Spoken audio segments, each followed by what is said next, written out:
오늘 하나님께서 우리에게 주시는 말씀은 창세기 21장 8절에서 14절, 20절과 21절입니다.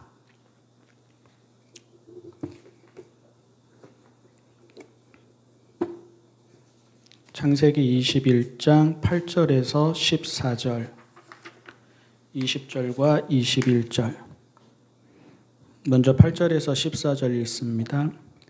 아기가 자라서 젖을 떼게 되었다.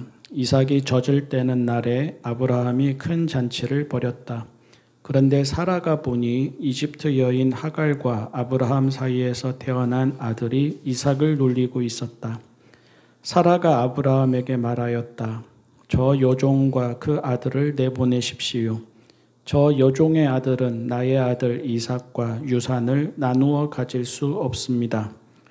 그러나 아브라함은 그 아들도 자기 아들이므로 이 일로 마음이 몹시 괴로웠다. 하나님이 그에게 말씀하셨다. 그 아들과 그 어머니인 여종의 일로 너무 걱정하지 말아라. 이삭에게서 태어나는 사람이 너의 씨가 될 것이니 사라가 너에게 말한 대로 다 들어주어라. 그러나 여종에게서 난 아들도 너의 씨니 그 아들은 그 아들대로 내가 한 민족이 되게 하겠다. 다음 날 아침에 일찍 아브라함은 먹거리 얼마와 물 한 가죽 부대를 가져다가 하갈에게 주었다. 그는 먹거리와 마실 물을 하갈의 어깨에 메워주고서 그를 아이와 함께 내보냈다. 하갈은 길을 나서서 브엘세바 빈들에서 정처 없이 헤매고 다녔다. 20절입니다. 그 아이가 자라는 동안에 하나님이 그 아이와 늘 함께 계시면서 돌보셨다. 그는 광야에 살면서 활을 쏘는 사람이 되었다. 그가 바란 광야에서 살 때에 그의 어머니가 그에게 이집트 땅에 사는 여인을 데려가서 아내로 삼게 하였다. 아멘. 창세기 18장, 오늘은 20장을 읽었는데 두 주 전에 읽은 창세기 18장, 내년 이맘때에 사라에게 아들이 있을 것이다. 하나님이 아브라함에게 하신 말씀인데, 사라는 하나님이 아브라함에게 하신 말씀을 들으면서도 믿지 않았습니다. 이제 내게는 그런 즐거운 일이 있을 수 없다.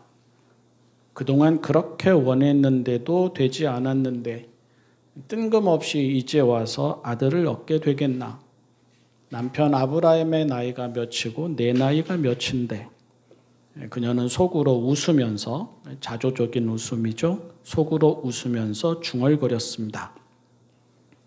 그리고 창세기 21장, 그런 일이 일어났습니다. 그녀가 말하는 대로 되지 않고 하나님이 말씀하신 대로 되었습니다. 그녀가 포기했다고 안 되지 않고 하나님이 하겠다고 하신 대로 되었습니다. 그녀는 또다시 혼잣말을 합니다. 하나님이 나에게 웃음을 주셨구나. 그런데 그러고 나서입니다. 오늘 우리가 읽은 말씀은 그러고 난 후에 어떤 일이 벌어졌는지를 보여줍니다. 그녀를 비롯한 우리 사람의 고정관념이 얼마나 뿌리 깊은지를 알게 되는 내용입니다. 그녀를 비롯한 우리 사람의 계획, 일, 열심, 노력 등이 사실은 얼마나 불신앙적인지를 보여주는 내용입니다. 여러분은 어떠십니까? 기쁨과 슬픔 중 어느 게 우리를 더 강하게 지배합니까? 기대와 걱정 중 어느 게 더 우리를 강하게 지배합니까? 믿음과 불안 중 어느 게 더 우리를 강하게 지배합니까? 우리 뜻대로 되지 않아도 하나님이 합하여 선을 이루신다는 희망과 우리 뜻대로 되지 않으면 좋은 일이라고는 있을 수 없다는 집착 중 어느 게 더 우리를 강하게 지배합니까? 오늘 말씀에 나타나는 사라의 걱정과 말과 행동은 그것이 전자가 아니라 후자라는 것을 보여줍니다. 하나님은 한 사람만 살아가게 하지 않으십니다. 하나님은 한 사람만 기회를 얻게 하지 않으십니다. 하나님은 한 사람만 복을 받게 하지 않으십니다. 하나님은 다른 사람도 살아가게 하십니다. 하나님은 다른 사람도 기회를 얻게 하십니다. 하나님은 다른 사람도 복을 받게 하십니다.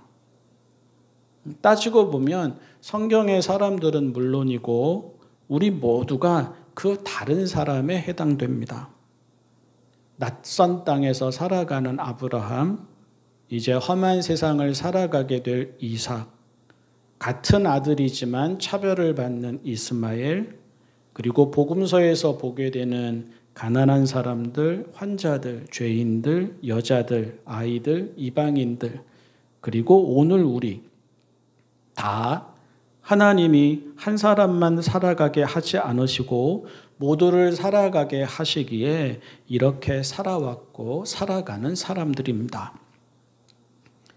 이삭의 특별한 섭리 안에 있음은 말할 필요도 없습니다. 아기를 가질 수 있으리라는 기대조차 하지 못하던 그들에게 하나님이 주신 선물입니다. 하나님이 직접 말씀하셨고 하나님이 말씀하신 대로 태어났습니다. 이후로도 하나님이 그와 함께 하실 것입니다. 아브라함에게 하신 약속이 이삭에게로 이어질 것입니다. 아브라함을 인도하신 하나님이 이삭을 인도하실 것입니다. 아브라함을 보호하신 하나님이 이삭을 보호하실 것입니다. 다른 이유 없습니다. 하나님이 하나님이시기 때문입니다. 그런데 이러한 하나님의 섭리를 보고 하나님이 하셨다, 하나님이 나를 웃게 하셨다 고백하던 사라가 다시 생각이 많아집니다. 행여 이스마엘 때문에 이삭에게 어려움이 생길까 걱정합니다. 엄마의 마음을 모르는 것은 아니지만 지나친 걱정이고 쓸데없는 걱정입니다. 이스마엘이 이삭을 놀리는 것을 보고 그랬다는데 형제들 사이에 충분히 있을 수 있는 일이고 어느 형제나 그렇게 놀리기도 하고 놀림받기도 하고 다투기도 하고 화해하기도 하면서 자라납니다. 사람만이 아니라 동물도 그렇게 살아가는데 그것이 놀이이고 교육이지 해코지가 아닙니다. 아니 사라가 걱정하는 대로 사실이 정말로 그러해서 이스마엘이 정말로 어린 이삭, 아기 이삭을 놀리고 해코지하려고 하고 괴롭히려고 했다고 그렇게 해서 정말로 어려움이 생기게 된다고 가정해 보겠습니다. 드라마에서 보듯이 하갈과 이스마엘이 자기들 목 챙기려고 계속 수를 써서 이삭의 인생이 꼬이고 어렵게 된다고 가정해 보겠습니다. 사라가 그것을 알고 미리 준비하거나 적극적으로 개입한다고 그 문제가 해결될 수 있습니까? 사라의 인생이 사라가 해결해서 된 것이 아니듯 사라 아들인 이삭의 인생도 그녀가 해결해서 될 수 있는 것이 아닙니다. 그녀의 손은 그녀의 손일 뿐 하나님의 손이 아니고 그녀의 계획도 그녀의 계획일 뿐 하나님의 계획이 아니고 그녀가 여차저차 해서 만들어 놓는 일도 그녀의 일일 뿐 하나님의 일이 아닙니다. 아브라함과 사라의 뜻으로 얻은 이삭이 아니라 하나님의 뜻으로 얻은 이삭입니다. 그러면 이후로도 하나님이 하실 일입니다. 사라는 걱정할 게 아니라 담대했어야 합니다. 사라는 자기가 이삭의 길을 열어주어야 한다 고민하고 애쓸 것이 아니라 하나님께 맡기고 하나님이 어떻게 이삭에게 일하시는지를 지켜봤어야 합니다. 그랬다면 하나님의 은혜와 섭리가 참으로 깊고 넓음을 보게 되었을 것입니다. 이삭이 태어날 때 하나님이 나에게 웃음을 주셨구나 고백하였듯이 이삭이 자라나는 모습을 보면서도 하나님이 나에게 웃음을 주시는구나 또 고백하게 되었을 것입니다. 안타깝게도 그녀는 그렇지 못했습니다. 이스마엘 때문에 이삭의 몫이 줄어들까 염려했습니다. 일종의 제로섬을 생각했습니다. 이스마엘이 가지면 이삭이 갖지 못한다 생각했습니다. 이삭이 가지면 이스마엘이 갖지 못한다 생각했습니다. 이스마엘이 선택받으면 이삭이 선택받지 못한다 생각했습니다. 이삭이 선택받으면 이스마엘이 선택받지 못한다 생각했습니다. 그녀는 둘 다 하나님의 뜻 안에 있음을 깨닫지 못했습니다. 그녀는 둘 다 잘 될 수 있음을 깨닫지 못했습니다. 낯선 땅에서 낯선 사람들과 살아온 그녀가 왜 둘 다 고유하고 둘 다 분복이 있음을 깨닫지 못하는지 안타깝습니다.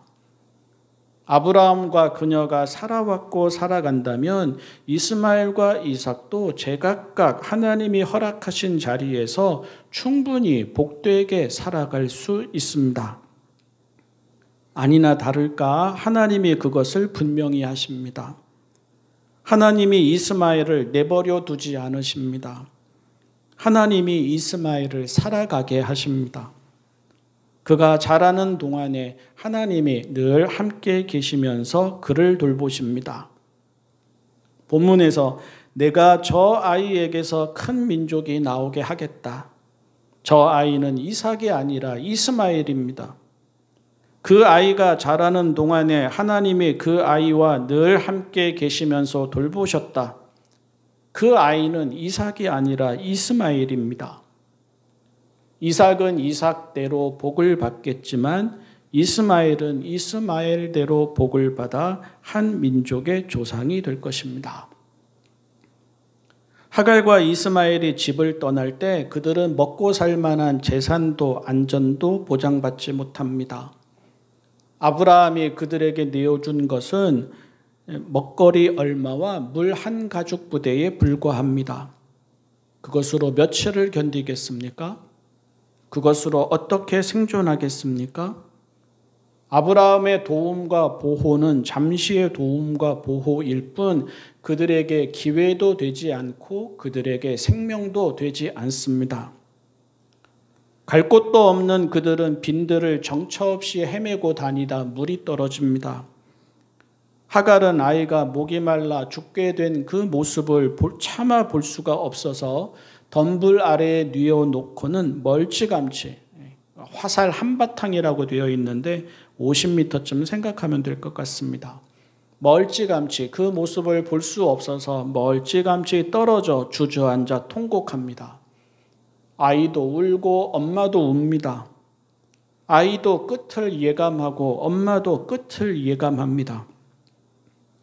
하갈과 이스마엘을 집에서 내보낼 때 사라는 이렇게 될 줄 알았을 것입니다.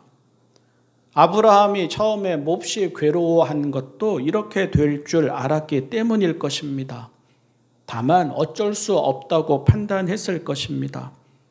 이삭을 위해서라는 이유로, 이삭이 살아야 한다라는 이유로, 그 외에는 자기네가 어떻게 할 수 있는 일이 아니라는 변명으로 알면서도 모질게 마음 먹든지 애써 외면하든지 했을 것입니다. 그리고 이것이 그때나 지금이나 세상의 모습입니다. 내가 살아가려면 어쩔 수 없다 생각합니다. 나와 우리 가족이 살아가야 하는데 어떻게 하느냐 합니다. 세상은 선택받은 자들의 것으로 여깁니다. 그 선택받은 자들의 세상에서 밀려나지 않으려고 걱정하고 갖은 애를 쓰고 밤잠을 설칩니다. 종교인들이 간절히 기도하는 것도 그런 이유가 큽니다. 적자가 되어야 한다는 것입니다. 그래야 안전하다는 것입니다. 하지만 그러는 가운데 사라가 놓쳤듯이 우리 또한 정말 중요한 것을 놓치고 맙니다. 성경 전체에서 계속 반복되는 내용인데도 그렇습니다. 하나님의 뜻은 그렇지 않다는 것입니다. 하나님의 뜻은 모두를 살게 하시는 데에 있다는 것입니다. 하나님의 뜻은 적자 생존이 아니고 각자 도생이 아니라는 것입니다. 하나님은 선택받은 자들만의 하나님이 아니시라는 것입니다. 성경에서 하나님이 누군가를 먼저 선택하셔서 부르시는 것은 맞습니다. 종종 나옵니다. 성경에서 하나님이 누군가를 먼저 사랑하셔서 복을 주시는 것도 맞습니다. 역시 성경에 종종 나옵니다. 그런데 하나님이 그에게만 하나님이신 것은 아닙니다. 그에게만 살아갈 수 있게 기회와 복을 주시는 것도 아닙니다. 하나님은 이삭에게도 하나님이시지만 이스마엘에게도 하나님이십니다. 하나님은 이삭이 자라는 동안에도 늘 함께 계시면서 돌보시지만 이스마엘이 자라는 동안에도 늘 함께 계시면서 돌보십니다. 그래서 오늘 우리도 살아가게 하십니다. 그래서 오늘 우리도 사랑받게 하십니다. 그래서 오늘 우리도 하나님의 뜻과 의지와 손 안에 있게 하십니다. 아니, 그래서 오늘 그들도 살아가게 하십니다. 그래서 오늘 그들도 사랑받게 하십니다. 그래서 오늘 그들도 하나님의 뜻과 의지와 손 안에 있게 하십니다. 그리고 이 그들에는 모두가 포함됩니다. 정치적, 사회적, 경제적, 종교적, 신체적 약자와 소수자들이 다 여기에 들어갑니다. 정치적, 사회적, 경제적, 종교적, 신체적 이삭에게만이 아니라 정치적, 경제적, 사회적, 종교적, 신체적 이스마엘에게도 하나님은 하나님이십니다. 우리가 잊지 말아야 합니다. 신앙이 무엇이냐? 신앙은 살아남기 위한 절박함이 아닙니다. 신앙은 하나님이 살게 하심을 믿는 것이고 보는 것입니다. 신앙은 나는 살고 그는 죽는 것이 아닙니다. 신앙은 나도 살고 그도 사는 것입니다. 신앙은 나는 하나님의 자녀이고 그는 하나님의 자녀가 아닌 것이 아닙니다. 신앙은 나도 하나님의 자녀이고 그도 하나님의 자녀인 것입니다. 신앙인은 모두가 고유하게 살아가는 꿈을 꾸어야 합니다. 신앙인은 하나님이 모두에게 복을 주심을 믿고 같이 축복하며 살아야 합니다. 그것이 오늘 지금 여기를 살아가는 우리 신앙인들 모두가 더 나아가서는 이 땅에 살아있는 모든 생명들이 마음에 새겨야 할 하나님의 뜻입니다. 기도하겠습니다. 사랑의 하나님 아버지, 사서 걱정하지 말게 하여 주십시오. 제 생각으로 욕심 부리지 말게 하여 주십시오. 스스로 다 하려고 하지 말게 하여 주십시오. 모두를 살게 하시는 하나님을 믿게 하여 주십시오. 모두에게 주님이신 하나님을 믿게 하여 주십시오. 함께 살아가게 하여 주십시오. 서로 축복하며 같이 기뻐하며 모두가 제 삶을 즐거워하며 모두가 하나님 이루실 일을 기대하며 함께 살아가게 하여 주십시오. 저희 모두가 하나님이 나를 웃게 하신다 감사하고 고백하게 하여 주십시오. 예수님의 이름으로 기도합니다.